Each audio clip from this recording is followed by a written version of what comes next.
Hello everybody, welcome to the United Stands. I'm Mark Goldbridge and this is your latest Manchester United news as we discuss a shock statement from Ruben Amorim, which honestly I don't actually have a massive problem with him saying it. Man United are way off and we'll go into the exact detail of what he said. But my issue is, in relation to the ownership, why is it okay to be way off? Why is it INEOS are allowed to come into this football club and say 3 to 5 years? Why is it that's acceptable for a modern day football club that's meant to be one of the biggest in the world to sit on its arse and go, at the end of the day, it's fine, it's a long project? Says who? Their sporting heritage is getting on a bloody bike. They can get on a bike and bike off. Why is Amorim coming out saying we're miles off? Why is Sir Jim Radcliffe coming out saying it's fine? And why are we as fans putting up with it? Who said we have to wait 3 years? What football club waits 3 years? Why are we being so bloody slow in what we're doing? It's about time people waked up and realised that, what Amorim is saying is probably true, but he hasn't got that time. He should be sacked if that's going to happen. He can't have 3 years. We can't have 3 years of this. Why are the standards so bloody low at the top of this football club? When did we stop being Manchester United and start being Maidstone United? That's what I want to talk about tonight. Before we get into all that though, and there is a lot to get into tonight, and I'm sure you're going to have a lot to say, we are sponsored by Boohooman, which means a bit of trivia coming your way. But more importantly, boohooman.com. Get all your clothing gear there, jumpers, tracksuits, gym wear, underwear. They've got you sorted this festive period. Treat yourself, treat someone else. You can also use the code Goldbridge and get an extra 10% off any site-wide discount. So if there's 30% off a jumper you like, add the Goldbridge code on it, you get the extra 10% on that as well. So check that out through the QR code or through the link in the description, delivered to your door through boohooman.com. And because it's boohooman.com and they're such a good brand to work with, they've given us a bit of trivia as well. So can you guess the Man United player? And sorry, it's probably going to be someone who gives a shit wearing a Man United shirt. So I was born in 77 and I began my career at Tottenham. I then joined United. I played in Spain for both Mallorca and Atletico Madrid. I joined United in August 99 for $1.5 million after impressing Sir Alex Ferguson while on trial. During my time at Old Trafford, I made 126 appearances in total and scored 11 goals. Although I played in 3 Premier League winning seasons, I didn't meet the 10-game requirement for medal in those seasons. However, I did receive one by special dispensation in 2003. I left Man United in 2006 to join Bolton and later played for Brescia and Doncaster Rovers. I am one of the only South Africans to have played for Man United and I hung up my boots in 2010. It's got to be Quinton Fortune. Yeah, I was thrown by that. Began my youth career at Tottenham.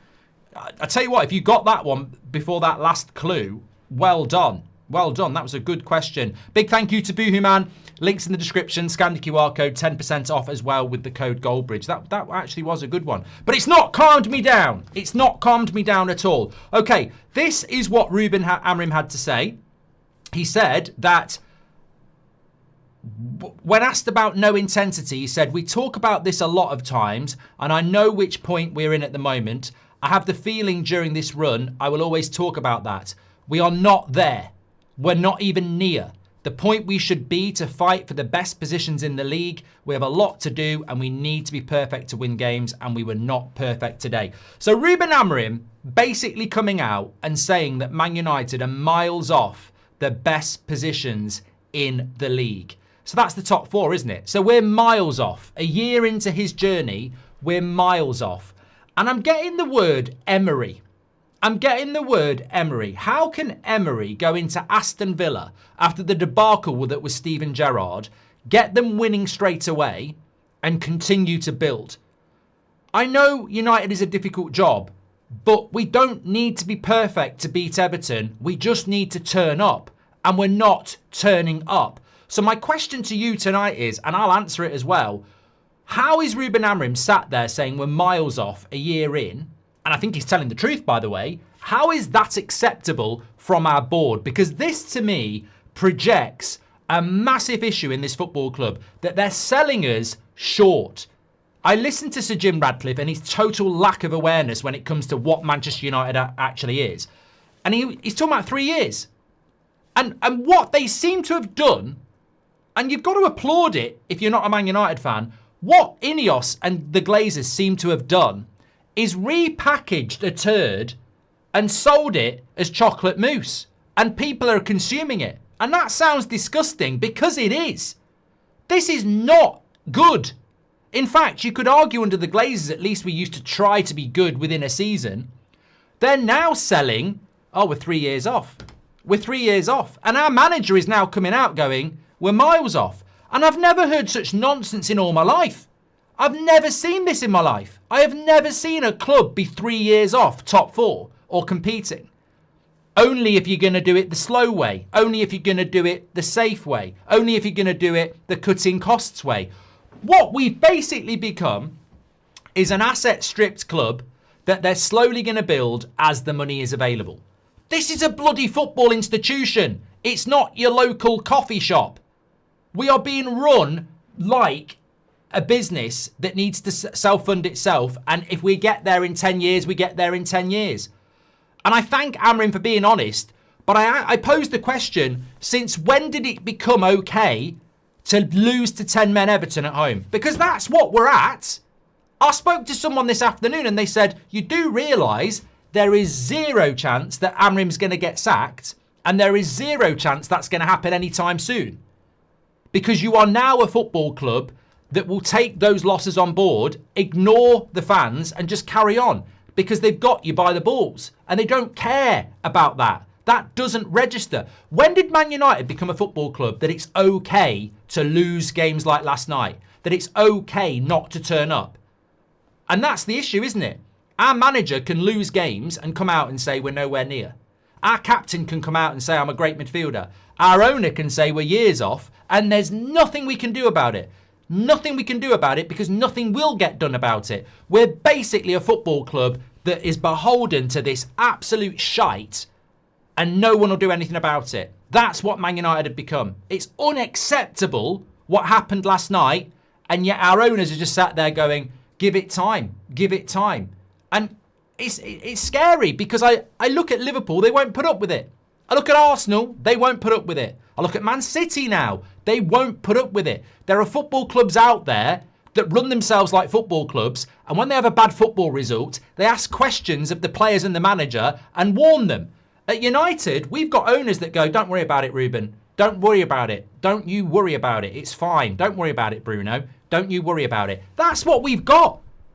Tell me I'm wrong. That's what, forget Amorim and the players for a moment. We've got an ownership that embraces failure and goes, don't worry. And you know why they're doing it?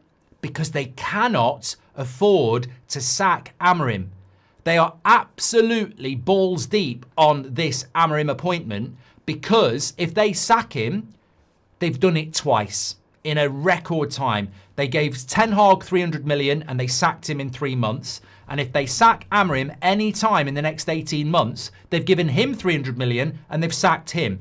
So their reputation's on the line here. So what they've basically done is they've backed themselves into a corner. Everyone knows they don't know what they're doing. And they're basically praying, you know what, let's hope this works out. And occasionally, they do look, by pure luck, like they know what they're doing. Like in the last international break, when Sir Jim Radcliffe did that interview, and he spoke about giving Amorim 3 years, and then we just beaten Sunderland, and then we beat Liverpool.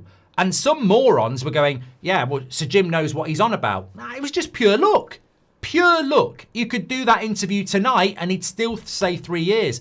Because what they're trying to do is alleviate the pressure on themselves and the manager because they cannot sack him because they've absolutely fucked up. They've took the club down a road that it has to work. And it's a bit like, it's a bit like driving down a road and just putting your foot down and someone saying, I think it's the cliff edge. And you just go, let's hope it's not. Because it's just pure luck. That's what they're looking at. They don't have a plan. And also, as I said, when I listen to Ruben Amorim talking about we're miles off, why are we miles off a year in? I'm sorry, look, I am not Amorim out. I actually agree with him. I actually do agree with him. I agree with him that we are miles off. But the question is, why are we miles off? And why would any other big club be in this situation? I look at Todd Bowley at Chelsea, because we haven't mentioned Chelsea, and he comes in and spends $1 billion as quick as he can. I'm hungry to get back. Where are Chelsea now? Second in the league. They've just won the Conference League and the Club World Cup. They're second in the league. Spend money, get going really, really quick.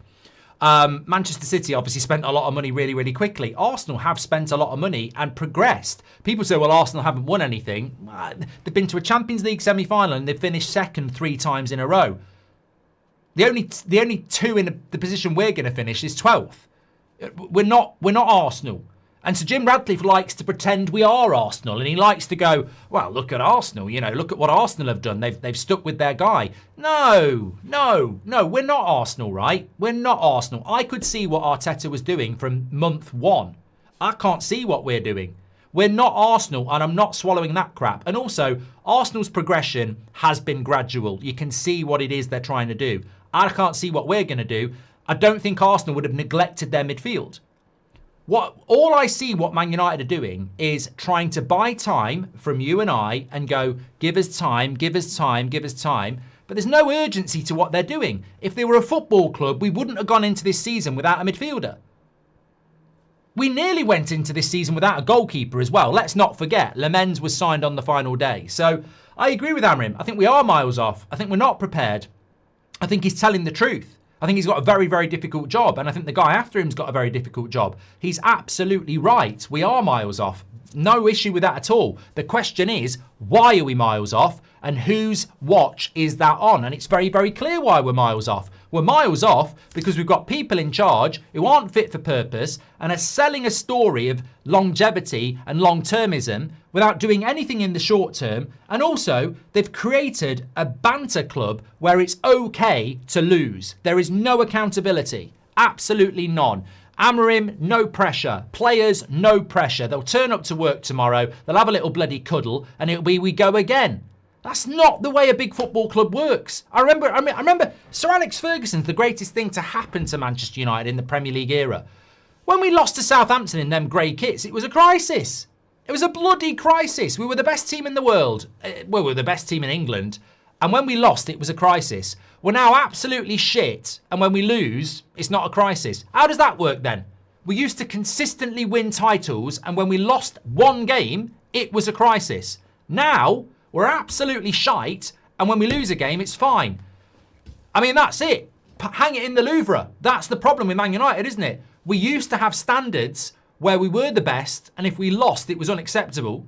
And now we're shit and it's okay to lose. Maybe that might be a little bit of a hint of what one of the problems is at Man United. The standards are on the bloody floor. The players know it's okay to lose. Some of these players have lost 7-0 at Anfield and they're still putting a shirt on. Where's the bloody standards at this football club? It's a joke. You've got standards. You've got standards. I loved what Amorim said. The fans were there last night, ready for the game. You know, got a great opportunity, and the players don't bloody turn up. And the only way you change that is you drop the wankers. I've had it with the players. You know I have. I'm not interested in player FC. I'm not interested in saying this player's decent or that player's decent. At the end of the day, they're paid employees and they're fucking mercenaries. And they've proven that year after fucking year. And I'm tired of it. I'm tired of it. None of them deserve any praise. They're mercenaries. To turn up last night and do what they did, you're mercenaries. And you'll turn up at the weekend, of course you will, because the pressure's on. But you are mercenaries. You're mercenaries who just turn up when you bloody well feel like it. And to me, you're just paid employees. You're fortunate to wear the shirt, do your bloody job, get rid of a lot of them. That's what I think. But they won't improve because the standards aren't there. You need players that you can go, you're out, you're out, you're out, you're out, you're in, you're in, you're in. And that's not going to happen. That's not going to happen at all. Shaw's comments, says Rogue 8040. I'm not aware of Luke Shaw's comments, but you know what? I wouldn't be surprised if he's put some statements out because you know what? He does this every now and again. Oh, you know, I'm going to come out when things are bad and say it's unacceptable. Cry me a fucking river. I'm bored. Michael says, as much as Amorim is making out it's everyone else, he's the one who picks the team because we're paper thin. The players when picked cannot fight or will not fight. We need a squad who will fight. Well, what did you think about what Gary Neville said? He basically said, I'm not going to give Amorim any credit for winning a few games. And I've been basically proven right by the fact that we're losing games. Look, I don't know where I stand on that because I think it's a bit hypocritical from Neville and Carragher because When we were losing games, they said it was the system. And when we were winning the games, they're saying it's not the system. So I do think there's a little bit of, you know, premeditated dislike for this manager, and they should just come out and say it. They're on strong ground. Having said that, I do agree to a certain extent that, you know, there was a massive overreaction to beating Sunderland, Brighton and Liverpool and drawing against Forest and Spurs. I mean, to be fair with you, 11 points from 15 ain't that great. It's what I'd expect Man United to do. And that became almost like, you know, this amazing run of games. Oh my God, we're unbeaten for 5 games. The guy nearly got his hair cut. We won 3 and we drawn 2. Wow. And I'm like, you know, it's incredible how that became a thing. I just go back to what I was saying about Emery. We're Manchester United. We are in a very privileged position. We have the biggest ground in the country. We have the biggest fan base in the country. And we pay some of the best wages in the country. And when we can't beat the likes of Everton at home and Brentford away, that's a problem. That is a massive problem. It's an embarrassment. And that has to be studied, because when I look at Amorim and I look at United, some of the losses we've had over the last 12 months don't stack up. It doesn't make any sense. I don't want to go back to last season. I've said that time and time again. But the volume of bad results against teams like Everton and Brentford and Brighton and etc., it doesn't add up. It doesn't add up. The players we have, the club we are, it shouldn't be happening. And you know what? When I look, and this is a big mic drop, when I look at when INEOS took over, which was basically February 24, when I look at February 24 to now, somebody give me the win ratio in the Premier League. Somebody list me off the games we've played. And I'll tell you what, it will be a shit win ratio, because you've got the end of Ten Hag, where he was losing loads of games. I mean, honestly, I don't think any journalist has had the brains to do this. From the day INEOS came and got involved, it was like February the something 2024, wasn't it, when it was official. Ten Hag was losing nearly every bloody week in the Premier League because we finished 8th. Amorim came in. He's been losing nearly every week in the Premier League. So the INEOS legacy is lose, lose, lose, lose, lose, lose, lose, lose. That's what it is. They almost perfectly coincide with shit. And they're the people who are responsible for the football. They don't own the football club. The Glazers own the football club. But they're the people responsible for the football side of things. I can't believe I'm saying this, but if I was the Glazers, I'd get rid of INEOS. People say, hopefully INEOS can get rid of the Glazers. If I was the Glazers, I'd get rid of INEOS. Because I'd look at what they've done and I'd go, we're shit. We're really bad under you. You're running the football side and we're absolute shite. Like, we're factually shit. Our win ratio since INEOS has come in, from Ten Hag to today, is dreadful. And one thing stands out in relation to that: standards. So Jim Radcliffe, if I was you, I'd have walked in February, I'd have gone into Carrington, I'd have gone into everywhere, and I would have said, I ain't putting up with this shit anymore. I have standards at this football club, and if you don't hit them, you'll be out the door. And all he's actually done is embrace failure. Ruben, don't you worry. You're here for 3 years. Bruno, please don't go. I know you've been shit for a year, but please don't go because your stats are good. You know, and that's all they've done. Again, tell me I'm wrong. The legacy of INEOS is to make us worse and embrace it. All because they're excited about a new stadium that's going to make them all rich. They're not interested in the football side of things. If they were interested in the football side of things, they wouldn't accept that on the football side of things, we've been shit from the day they came in. They have worsened the standards. They have lowered morale. They have ruined the football side of things at Manchester United. And they have neglected key areas. They brought a manager in that doesn't make any bloody sense now because they haven't backed him properly. And that's the legacy of INEOS, isn't it? Nobody hates the ownership more than me, says Parker, but this man played a back 5 against the 10-man Everton at home. I don't care if you have 11 Jembas, you don't play a back 5 against the Park the Bus team. Well, that's something very separate, Parker. That's like Amorim's blame, and you're right. I don't disagree with you about that. But I'm talking, Parker, now that we've lost that game, and maybe that's the reason we did lose that game, why is it okay? That's what I'm talking about. Why is Ruben Amorim coming out after losing that game, and maybe it was his fault? Why is Ruben Amorim allowed to come out and say we're miles off? Why are the players back in training tomorrow and most of them will start on Sunday? Why are INEOS just saying, let's say nothing because we're going to keep everything like this? Why are the standards so shit? If you're right, and last night was unacceptable and was a massive sign of it being unacceptable, why is it only the fans that call it out? Why have we got owners that go, yeah, don't worry about it? Like, you know, they facilitate it. I mean, you could blame INEOS, you could blame Glazers, you could blame players, you could blame Amorim. Fill your boots. Maybe they all blame each other, but somebody's responsible, you know? In reality, INEOS came in for Man Utd PLC, not Man Utd FC. That's the problem. Cost cutting is the only thing they've done. They cut everything but what actually needed to be cut, says Patrick Lynch. Very good point. Apparently everything is okay because the atmosphere is good at Old Trafford. If you know, you know, says Jason. Look, you know what? We've seen protests. We've seen games cancelled. We've seen multiple things over the years. I don't think it's ever been this bad. It's never been this bad, and everyone's turning up. You know, the Red Army are doing great stuff with flags and everything. The atmosphere is fantastic. The fans are actually not causing any problems. Whether they should be or not, they're not. And still we're shit. You know? Amorim always says these things. It changes nothing, says Keel. Well, I think Amorim is basically saying I don't have the players. That's what I'm saying, Keel. He hasn't got the players. I don't think he's got the players, and I think that's what he's saying. The long-term plan buys INEOS time. It's going to be good sometime down the line. That means they don't have to spend too much all at once, says David. But I go back to what I said at the start, David. You're absolutely spot on. But why is this acceptable? You know, if Liverpool came out and said, we're going to be shit for the next 3 years, it's a really hard job for Arne, would that be acceptable to Liverpool fans? No. If Arteta bottled the league again and Arsenal came out and said, we're probably going to bottle the league for ages, but hopefully at some point we'll win it, wouldn't be acceptable. They wanted to sack Arteta last year for finishing second. Real Madrid want to sack Alonso, who is top of the league, but they don't like his football. You know? And then you got Man United, who it's okay to lose to 10-men Everton and be fucking shit. This is exactly what I'm talking about. At what point did it become okay for these knobheads to say it's okay for Man United to be shit? I still cannot believe today all the journalists are just sat there going, yeah, disappointing night last night, wasn't it? Yeah, but you know what? It's a difficult job. You know, they've done it before, so we shouldn't be surprised. Like there's literally no movement around anything.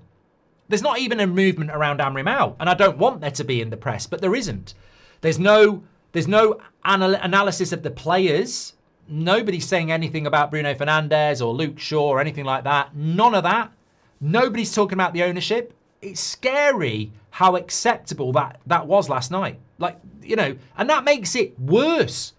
You know, if the players wake up this morning and they go, oh, it's not actually that bad, where's the motivation, you know?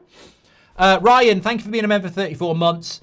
We pay last night's starting midfield over 600 grand a week. They can't keep the ball or manage a game, and our club is debating extending the contracts, as Emily Derry, and begged the other to stay. I mean, look, Emily, this is where I sort of jump in and say Amorim is responsible for that. Barada is responsible for that. Wilcox is responsible for that. Sir Jim Radcliffe's responsible for that. I mean, do any of these people actually understand football? I mean, they must do. But whoever presided over that shit, and whoever's contemplating giving Casemiro a new contract. I mean, it's incredible. It's absolutely incredible. But that's what these people are talking about. In the past years, I've gotten more and more depressed over this club to a point where I sometimes don't appreciate the good things and I'm ashamed for it, says Elliot. Goldie, this 3-year thing is bollocks, says Utterly TC. 2.9 years of mediocrity and then boom, title challenges. Progress has to be continuous, standards in the sewer. I think this is a great point as well. And this is why I know INEOS are talking shit. If you say to somebody, if you're a builder and you're building somebody's wall, right? And they say, how long is it going to be? And you say 3 years. And then you don't start the wall and they say, 2.5 years down the line, you haven't started anything, but I did say 3 years. So basically it's 6 months, isn't it? Yeah, but I told you 3 years. And that's what it feels like with United. It's like, it's 3 years to do something they could do in 6 months because Chelsea have already done it. And that's my question as well. Why is it acceptable for our project to take 3 years when I know it could be done in 6 months? Like, we missed the opportunity in the midfield in the summer. We didn't get, we let Rasmus go and we didn't bring another striker in. I saw something today they were saying about a centre-back. They mentioned midfield centre-back and maybe a winger. I'm like, we haven't got a fucking striker. We haven't got a striker. What are we talking about another centre-back for? Which knobhead thinks it's okay just to have Sesko up front? I mean, it's crazy. So look, there's culpability there. Michael JW says, we need a clear out from top to bottom. Terrible owners and these players who just don't give a toss. They have to go. Yeah, and that should have happened last summer. And we can't live in the past. But many of us said, let Bruno go and rebuild your midfield. And we'll give you the time because we're rock bottom anyway. We'd just finished 15th. We'd embarrassed ourselves against Spurs.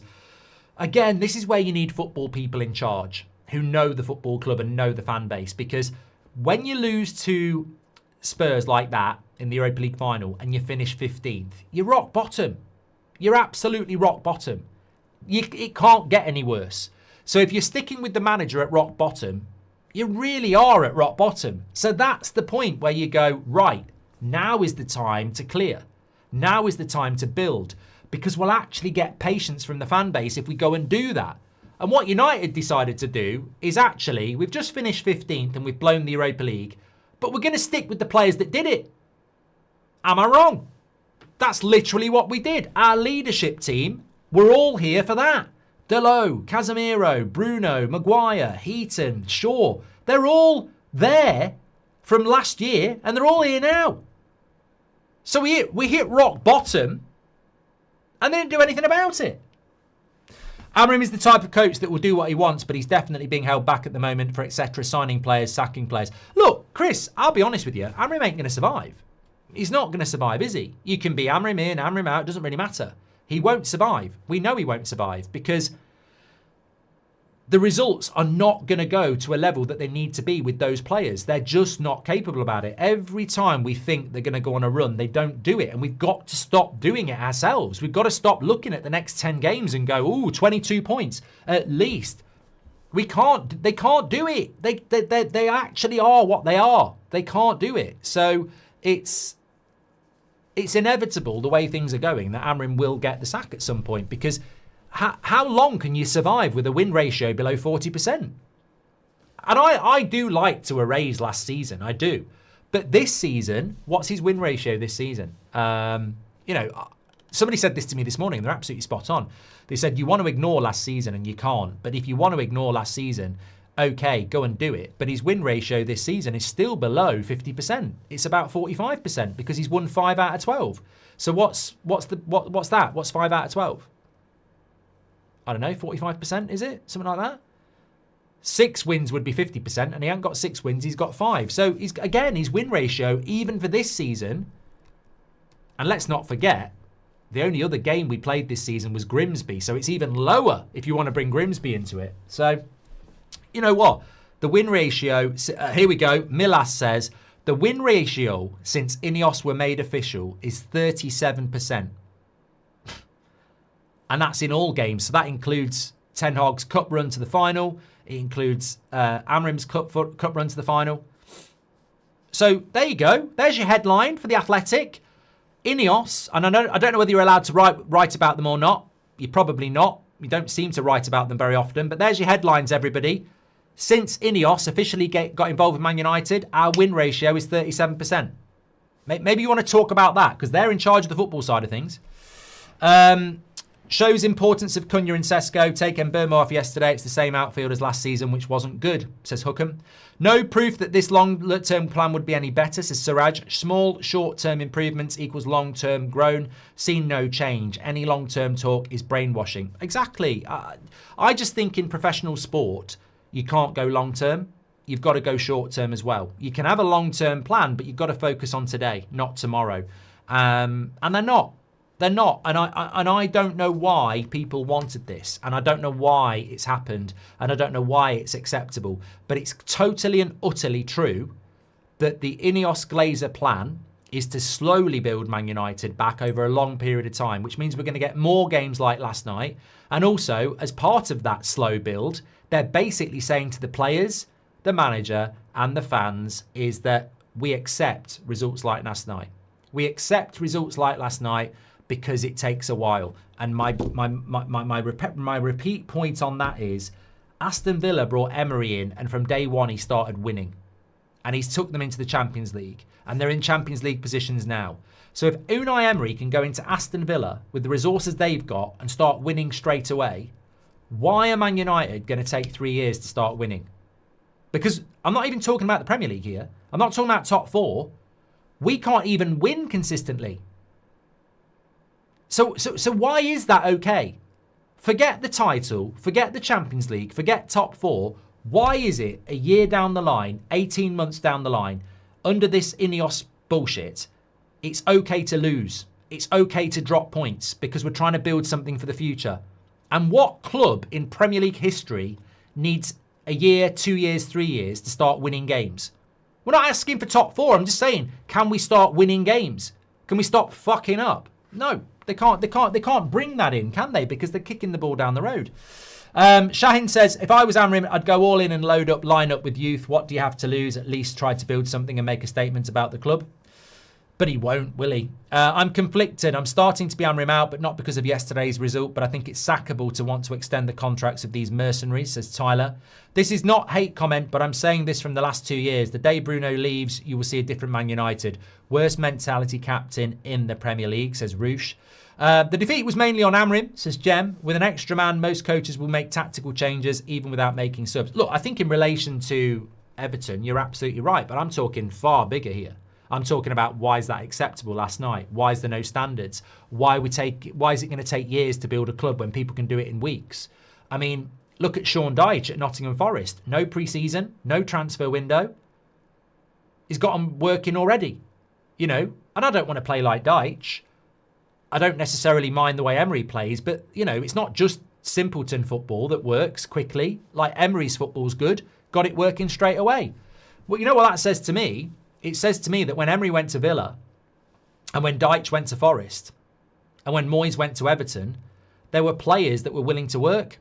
And at United, we just don't have the players. You know, that's why we don't get new manager bounces anymore. They're just not good enough. Anyway, I've got it's Garnacho versus Rashford tonight, isn't it? Jim loves Chelsea model but doesn't want to spend, says Siraj. So Jim Radcliffe likes the Chelsea model. He likes the Arsenal model.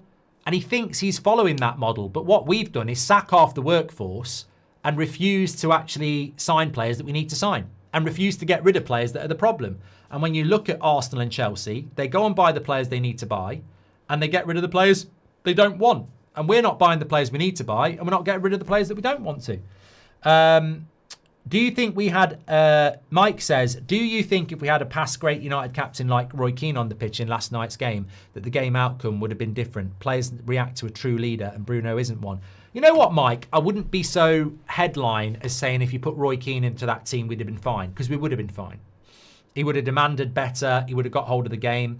I was watching, I've obviously watched some Roy Keane stuff lately because YouTube keeps serving me up like Roy Keane stuff. And it was Republic of Ireland against the Netherlands at Lansdowne Road 2001. And it was only 20 minutes, but it was every time Roy Keane touched the ball or tackled it. And I watched it, and you can just see the leadership with everything he does. He's here, there, and everywhere in a disciplined way. He demands better from everybody, and everybody responds to him. So yeah, Roy Keane and that team would make a big difference. But let's not be headline about it. Ryan Giggs, David Beckham, Eric Cantona, Wayne Rooney, Gary Neville, Dennis Irwin, Steve Bruce, Gary Pallister. There's so many players that you could pop into that team last night that would make us better because they get what it means to be a Man United player. I actually, funnily enough, coincidentally said before the game last night, even before the game, I said, I long for the days again where I look at a team lineup and I see the like of Beckham and Giggs and Scholes and I go, they got this. And even if they lose a game, you just go, look, you can't win every game. You'd accept, well, you didn't accept losing. That was the thing. We didn't accept losing, but you just wait for the next game and solve the problem. Those United players just don't get it. They don't get it. And that makes me think that the people in power don't get it. You know, Barada, who are you? Wilcox, who are you? You're not Man United. Ed Woodward's not Man United. Murtaugh's not Man United. These aren't Man United people. We had Nicky Butt at the club in a position that was a good position. You know, the wedge between first team and the youth team. Those sort of people should be in the club. I don't want them managing the club, but we don't have people in that football club who know what this football club's all about. And it's you know, I literally would say, if you put, God, I'm trying to think of some low-level player who would get it in a Man United shirt last night and change the game just for them being on the pitch. So if you put prime Nicky Butt into that team, and Nicky Butt was a good player, but he doesn't get the credit of a Scholes or a Giggs or a Beckham. You put Nicky Butt into that team last night, we'd have seen a different team. Because he would have got it. Wes Brown is a great one. You put Wes Brown, John O'Shea, those types of players, Phil Neville, you put those players in that Man United shirt last night, you'd have seen a different Man United. And we don't have those players. We don't. And it's shocking that we've got a whole squad of players that don't get what Man United's all about. And maybe Cunha will. Maybe he will prove himself to, and maybe Mbermo will. And maybe De Ligt will come back. And maybe Yoro will develop. Maybe some of these players can be our future. But as a collective, absolutely not. You know? The fans booed at the full-time whistle. That should concern Amorim because managers lose fans this way, says Addy. But I haven't got a problem with that. I mean, I think Gary Neville said it. He said the fans booed collectively at the end. It was loud and rightly so. That was a really poor performance. It's almost as if you've gone sort of like 2 or 3 steps forward. Everyone's feeling a bit better and you've just gone back to the start. You can lose football matches, but you can't lose them like that. That's nowhere near good enough. It's not acceptable. I've got no problem with people being Amorim out. I've got no problem with people saying get rid of Bruno now. And I've got no problem with match-going fans who pay good money, who watch that shit, booing the performance. But you know what? It falls on deaf ears. The only people with standards in this fan base are the fans. The only people with standards in this football club are the fans. INEOS are waking up this morning. They don't give a shit. Amorim is waking up this morning knowing he's safe. The players are waking up this morning knowing it's okay. And that, to me, is the problem. And this is something, say, Mark, just say you're Amorim out because you clearly are. You haven't listened for the last 43 minutes, mate. And I fucking, you absolutely frustrate the shit out of me, because to come out with that comment at the end of this video belittles everything I've spoken about. Because this is bigger than the fucking manager, you knobhead. Literally listen to the first 40 minutes. I'm not talking about sacking the manager. If you want to sack the manager, it's no skin off my nose. I don't actually care if he gets sacked. It's irrelevant to me. What I'm talking about is why it's acceptable now at this football club for INEOS to come in, lower the standards, and basically make it okay to be shit, make it okay to lose games like that, and then preach that it's going to take years for us to be good. When Unai Emery can go into Aston Villa and get them winning straight away. Sean Dyche can go into Nottingham Forest and get them winning straight away. Todd Boehly can go into Chelsea and spend $1 billion straight away. But Man United, one of the greatest football clubs in history, now has an owner that says it's going to take 3 years. It should take 3 fucking months. So I don't care about Amorim. I don't care about the players. I care about INEOS have come into this football club, they've saved the Glazers, and they've took us downhill. And the standards are on the floor. And that's my message tonight, and that's what I'm talking about. So, you know, I don't care if you're Amorim out. I don't care. Maybe you're right. We do need to clear out the players. But nothing's going to change when the people at the top are sat there going 3 years. It takes time. It's 3 years' job. It's going to take time. It's okay to lose games like this. It's not acceptable to lose games like last night. And there should be pressure. And there should be consequences. And players should be dropped. And, you know, there should be leaks coming out that the manager's job is in jeopardy. Because that's what should happen at a club like Man United. And I don't want him to be sacked, but there should be ramifications. We're waking up today and the club's just gone radio silent. They're accepting it because that's part of the fucking plan. The only thing they're worried about is getting the government to sign off on the fucking stadium so they can all make a load of this. And in the meantime, we're just going to have to sit here as fans for years watching this shit, waiting for them to get rich. Because that's basically the plan, isn't it?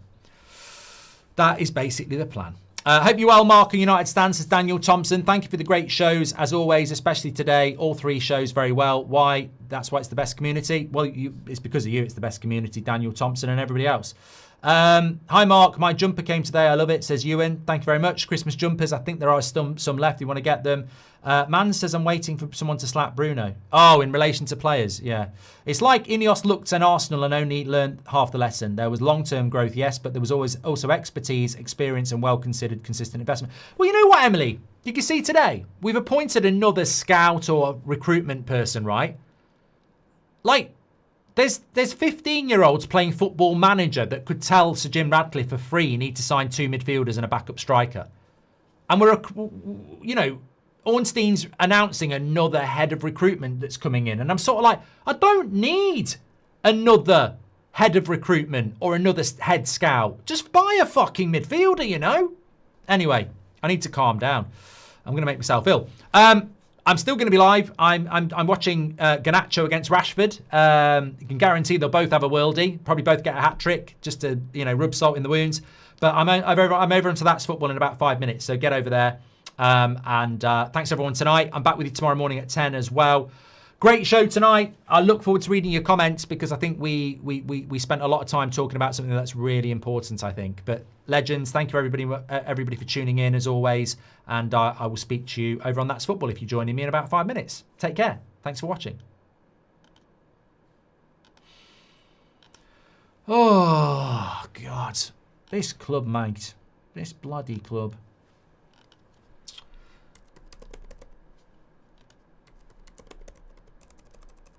No, you can't have Christmas off. If I'm working it, you can work it as well. Cheeky bastard.